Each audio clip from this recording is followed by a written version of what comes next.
Surds. Root 2 and root 3 are examples of surds.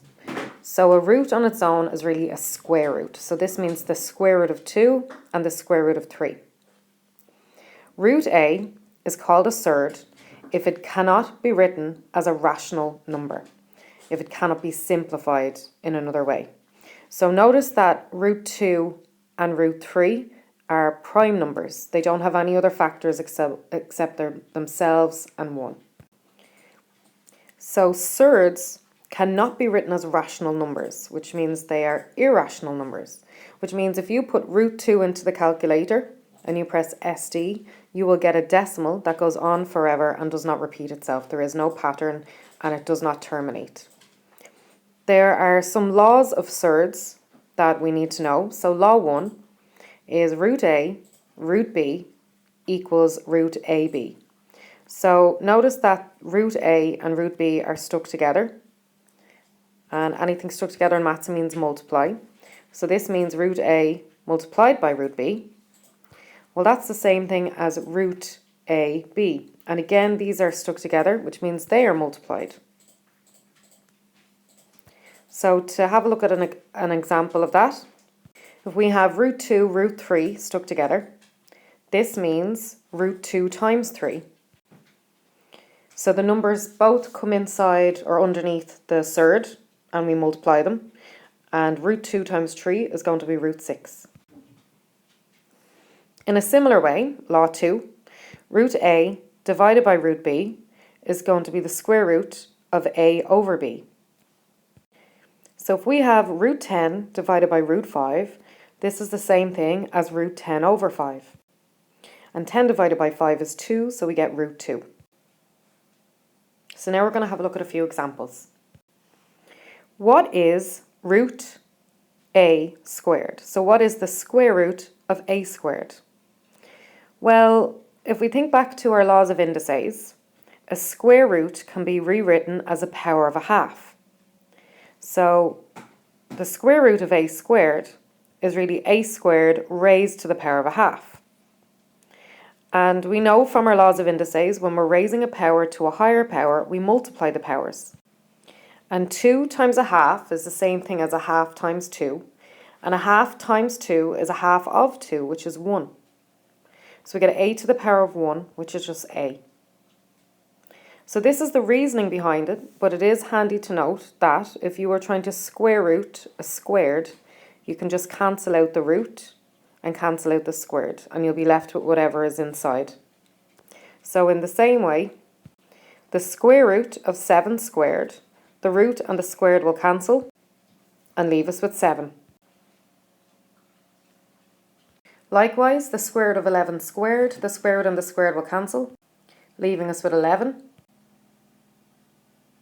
And in the same way, the square root of x to be squared, the square root and the squared will cancel, leaving us with x. And so on.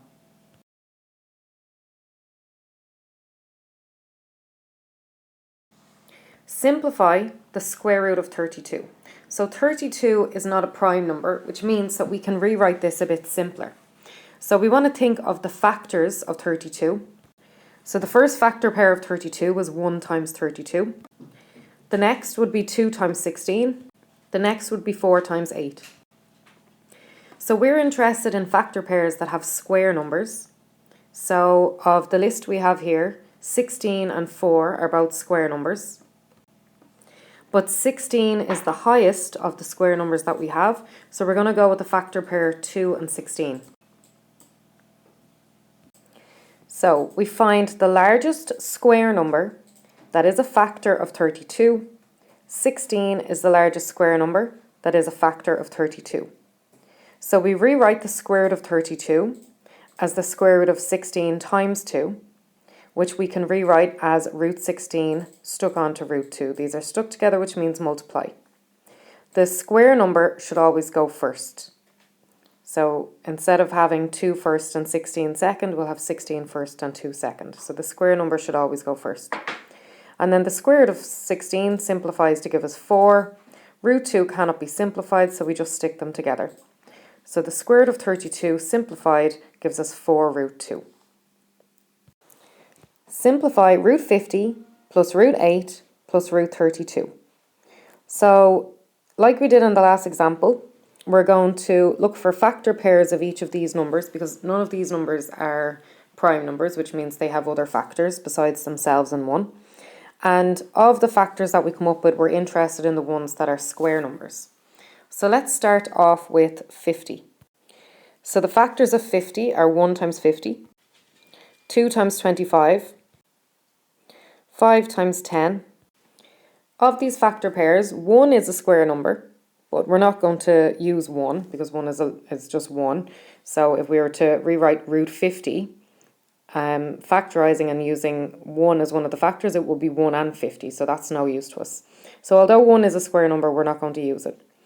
25 is the only other square number that's there, which means the factor pair that we are going to use is 2 and 25.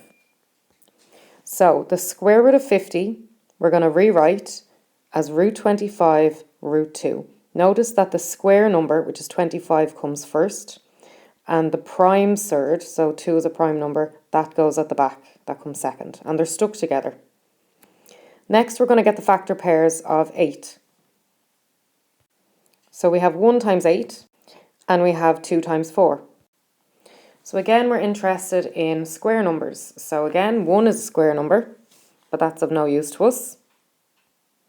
So 4 is the only other square number.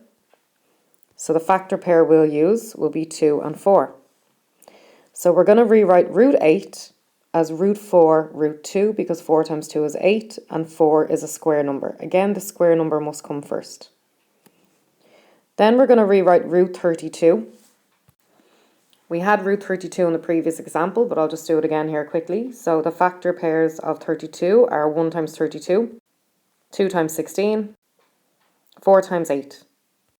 So again, we're interested in the square numbers. 1, 16 and 4 are all the square numbers. We're interested in the highest square number that we can see, and that's 16. So we're going with 2 and 16. So again, we rewrite root 32 as root 16 root 2. Again, the square number must come first and the prime surd must come second, and they're stuck together. So root 50 we rewrite as root 25 root 2. The square root of 25 is 5, and root 2 cannot be simplified, so we just have 5 root 2. Root 8 we rewrote as 4 root 2. The square root of 4 is 2.